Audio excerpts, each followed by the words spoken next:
As I said at the top of the show, we're going to talk about a new education initiative created by the General Assembly last year. It was called the Achievement School District then, now it's known as the Innovative School District.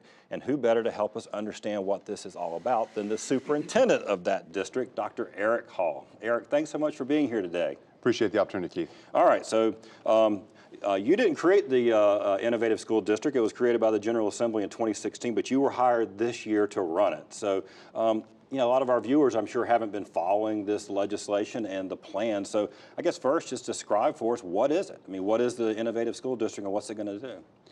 So as you mentioned, it was created in 2016 by our General Assembly, and ultimately it was designed to help improve some of our lowest performing schools in the state. You know, my job in the district, our task is really going in and partnering with schools that are low performing, partnering with communities, and together trying to find some creative, innovative conditions to help drive student outcomes. One of those strategies could include partnering with a charter management organization or an education management organization to partner with one of those schools in that local community for a period of 5 years under contract, and you know, with some high expectations on what we need to do to drive outcomes, but monitoring that contract to ensure that they are being a good partner not only with the local school system, but also with that local community so that we're driving good, strong outcomes for the students in that school. Another strategy is an innovation zone, which is something I'm personally very thrilled about. And we look at some of the other models around the country. You know, Tennessee is one that has come up quite often. We've seen some great outcomes in these innovation zone strategies. It's where you take a group of low performing schools in a district, you bring them together almost like a school district within a district. Bringing those schools together, you put a team in place that's going to support those schools, and together my hope is that by having that charter management organization in partnership in that local community, that we can go back to some of the original intent of charter schools. How do we share innovation with public schools to drive improved outcomes? Right. You know, in the innovation zone, something that a lot of people don't know, they hear that word, they don't know what that means. It means that not only are we going to bring these schools together to kind of create, again, that district and a district model, we're going to be able to provide them with opportunities to have some flexibility in how they approach their staffing models, their calendar, their bell schedule. And oftentimes our public schools have been so used to doing business a certain way for a long time, our charter partners can hopefully help them understand how do you take advantage of those flexibilities to be innovative and create some good opportunities for outcomes. All right, let me ask you now, you've mentioned partnering with schools several times, and I understand why you're saying that. But I mean, look, part of the concern that some have voiced about this legislation that was passed, this isn't about a partnership for the. I mean, the way it was written, this is about hiring a charter management organization to take over and run that school, right? And I mean, it was modeled after Tennessee's Achievement School District. Where, I mean, I think it's fair to say, and you can dispute it, that if you'd like, that the results have been mixed. I mean, they launched in 2011. The stated goal at that time was to move the bottom 5% of schools in Tennessee to the top 25% of the schools. To date, none of the schools that were part of the initial have moved out of the bottom.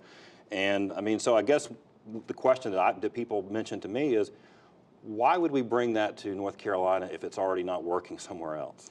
Well, I think it depends on how you define working.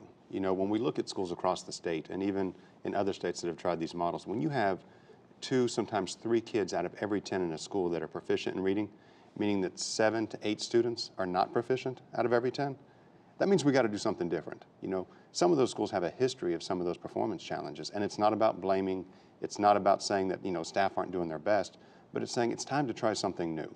And when you look at the outcomes, particularly in the Tennessee model, the innovation zone had great outcomes that were, not there before the ASD was created. Some would say that it created urgency. Right. And urgency, to me, helps to drive change. Right. If we see that there is an opportunity to do something different, then I think we have a moral and ethical obligation when we look at that data to say that, again, are we comfortable as a state?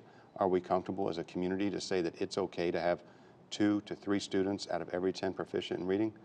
I think it's worth, saying we need to change the conversation. That was the whole point of this whole effort, was really we have too many schools where too many kids are not achieving. I mean, and I think that is absolutely the right goal.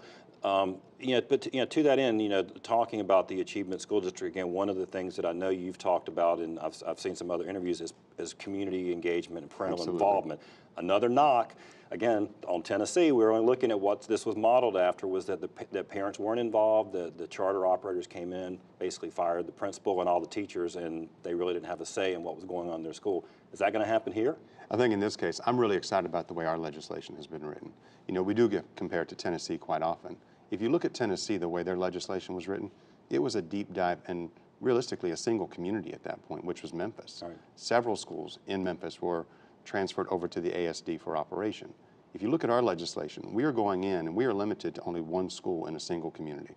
And that means in LEA or a local school district, we would only look at one school. We're limited to that, which is a good strategy to me because that's an injection point to then create the innovation zone and drive those partnerships so that we do bring the community into that conversation. So how many schools are going to be involved initially? So we are required to have no fewer than 2 in the first year in the legislation, and that's what I really want to stick to. Okay.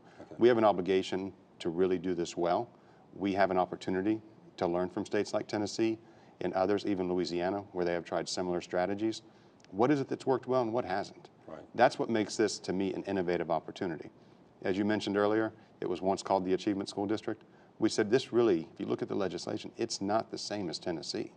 This is something that we have an opportunity to take the legislation, but the legislation creates the parameters. The people can create the vision for what this can be in North Carolina, and that's why I use the term partnership. Because if we're working with the community and we're looking at the needs of the whole child, then we can start lining up resources in a way that I hope empower those communities to do great things. After the schools are selected, and of course after you get going, we definitely want to have you come back on, and we're going to talk about it and see how you're doing with it. So look, we appreciate you coming on the show today and answering some questions about it. I look forward to watching what happens. Keith, I appreciate the opportunity and always glad to be here with you. Thanks, Eric. All right, when we come back, we're going to learn about a new teacher pay program underway in Chapel Hill Carrboro City Schools. But first, see if you can answer this question. What percentage of classroom supplies are purchased by teachers themselves?